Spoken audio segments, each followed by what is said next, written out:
Ayan, hello. Magawa na naman ako ng kimchi. Nakabili na naman ako ng mustasa. Gagawin kong kimchi. Ayan, medyo marami-dami ito. Tapos, hugasan ko muna to. Tanggalin sa mga ugat-ugat. Then, saka hugasan. Ayan.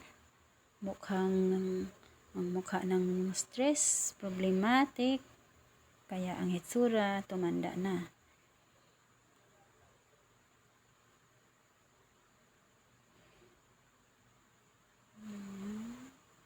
Tinatanggal ko muna yung mga ugat-ugat.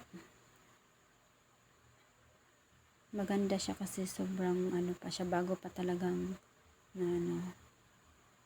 harvest. Ayan, tapos na hugasan ko muna. Ang ganda ng klase na mustasa. Hugasan, tsaka ko siya ibabad sa asin pagkatapos ng paghugas. So, ayan, nakababad na ng asin. Kumunti na lang siya kasi siya kung sa Bisaya ba, kupos pa. Kupos pa siya. Ayan, nakababad na siya ng asin. Kahit 2.5 hour ko na ibabad sa asin, okay na siya. Tapos, saka na siya i-strainer, hugasan. Ayan, kumunti na lang siya. Sobrang dami nito pero ang kunti na lang. Tapos, ayan na, gagawin ko na siya. Tapos na yan nakatulo na. Ayan, tapos, saka, ko na yung nakagawa na ako ng sauce. Ayan siya. Saka, ilagay ko yung tawag ditong chili powder.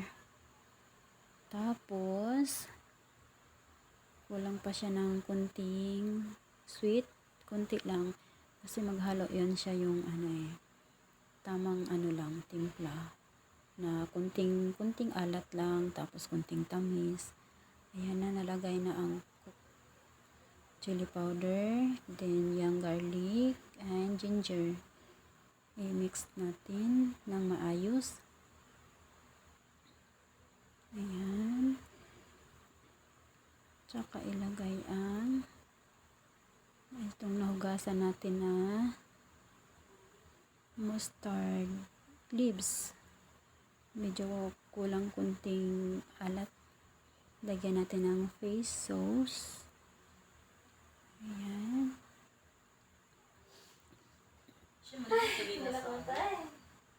Tapos, i-mix na sa sauce ang mustard leaves. Ayan na siya. I-mix na maayos para magpantay yung niya.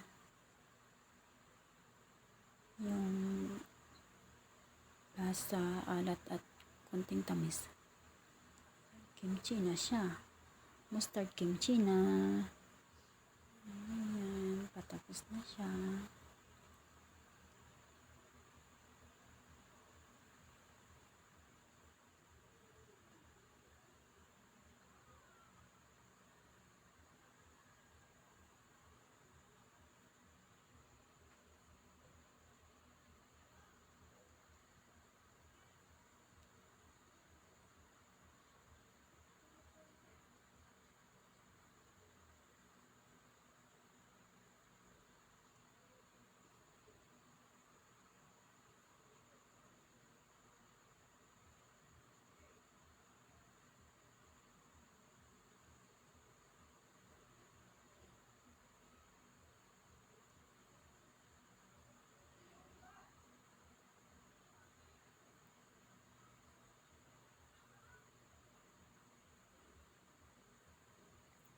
Ayan, tapos na.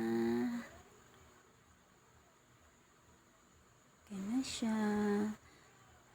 Thank you for watching.